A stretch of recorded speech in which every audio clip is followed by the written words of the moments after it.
اللہ کے بابرکت نام سے شروع کرتا ہوں جو بڑا مہربان نہایت رحم والا ہے، اور درود لا محدود حضور صلی اللہ علیہ وآلہ وسلم کی بارگاہ ناز کے اندر، بارگاہ پروقار کے اندر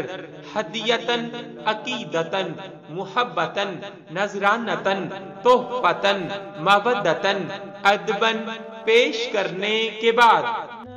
لڑائی جھگڑا فوراً روکنے کا نسخہ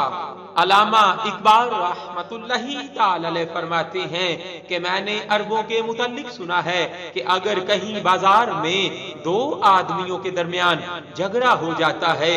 اور کوئی تیسرا آدمی با آواز بلند اللہم صلی علی سیدنا محمد وبارک وسلم پر لیتا ہے تو لڑائی فوراً روک دی جاتی ہے۔ صلی اللہ علیہ وآلہ وسلم۔